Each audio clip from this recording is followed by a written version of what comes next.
Hello and welcome. This is your 9 p.m. daily quiz. I hope all of you are doing good. I welcome you all to this session where we discuss important prelims specific questions every single night at 9 p.m. mainly from the day's current affairs or sometimes some old news as well. So we are back again to discuss important topics in the form of prelims specific questions. Also, you can check out the different courses that I'm running. I would highly advise you to download my Android app. The name of the app is Harshmeet Study Circle. I've given the entire link to download in the description of this video. You can check out the courses such as the PSIR live classes that are running to cover the entire optional, the main answer writing course and others as well. Let's begin with the first question then. Consider the following statements with regard to the International Court of Justice. Number 1.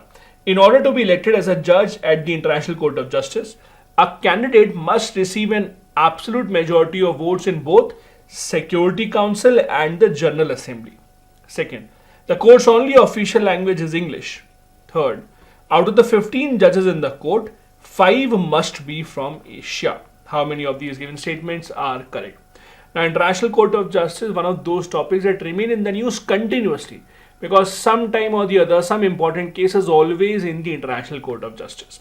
It is now in the news because of its comments regarding Israel and Palestine, where they have talked about how Israel allegedly is occupying illegally some of the territories of Palestine and how they want that to be vacated. In that respect, this question has been asked. First is true. In order to become a judge at the International Court of Justice, it is one of those organs where United Nations Security Council alone cannot make you a judge. They vote separately and the Security and the General Assembly will vote separately. You have to win both the votes in order to become the judge. So that is why you do not see an overwhelming number of judges only coming there in the support or who are supported by the UN Security Council. Second is wrong. The court actually has 2 official languages, English and French. These are the 2 official languages and not just English. Third, out of the 15 judges in the court, 3 are from Asia. So in order to make sure that there is proportional representation throughout the entire world, how many judges will come from which part of the world, that is pre-decided. So from Asia, 3 judges must be there. So second and third are wrong. The answer thus is A, only one of them is correct. This is the article in the Indian Express newspaper about how International Court of Justice is again making statements with regards to Israel's occupation of West Bank and East Jerusalem. They say that Israelis should ensure that the Palestinian territories should be out of their control as soon as possible. Question number 2.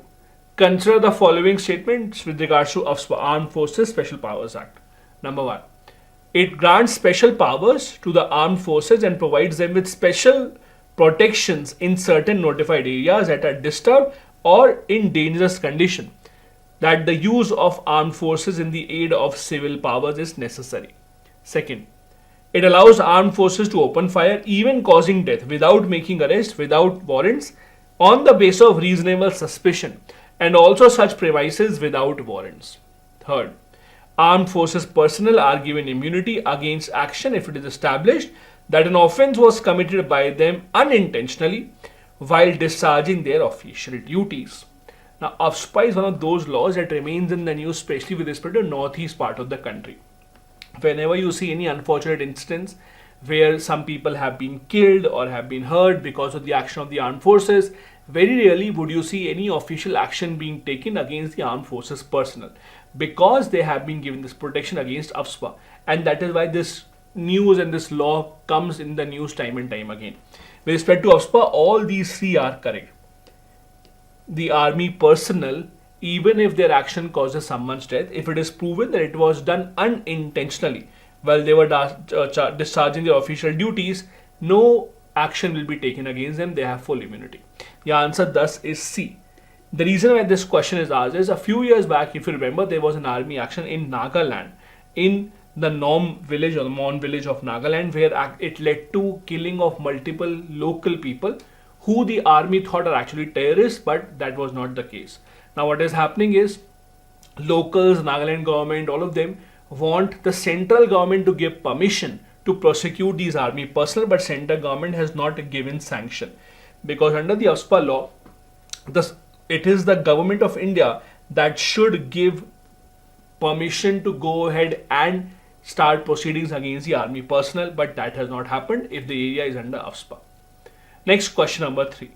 Recently, the government of India extended an immediate relief assistance of $1 million to support relief, rehabilitation and construction efforts in Nepal, Nigeria, Djibouti or Papua New Guinea.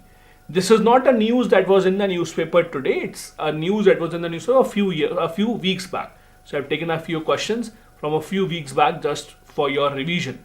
Which is that country where India recently offered a $1 million assistance? That was D, Papua New Guinea.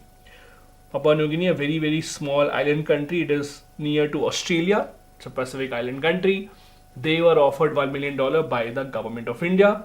The news is of 28th of May because of the massive landslide which had buried many people in this extremely small country.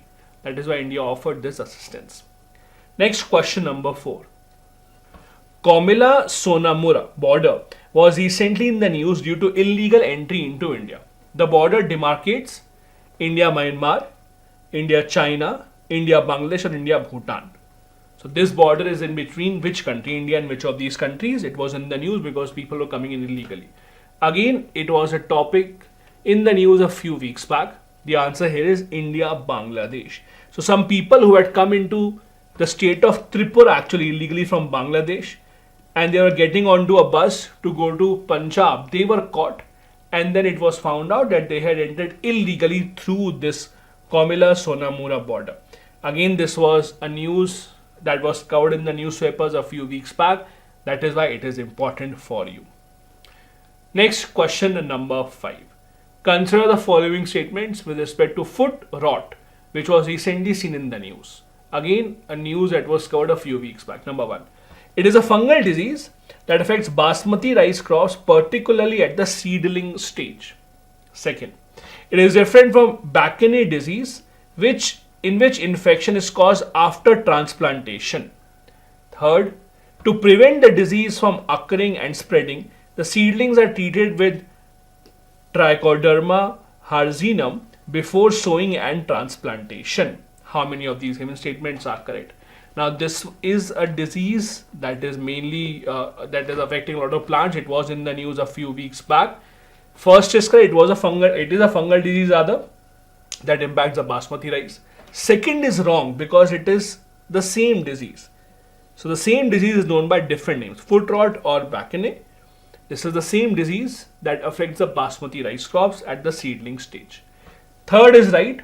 It is said that one of the ways to prevent this disease is to treat the seedlings with Trichoderma harzinum before sowing the seeds and before transplantation.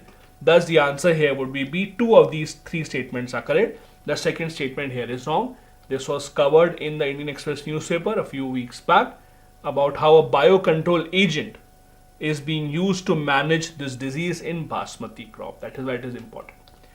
Once again, we'll end today's session with an important quote that you can use in your examination, the mains exam rather, by Mahatma Gandhi.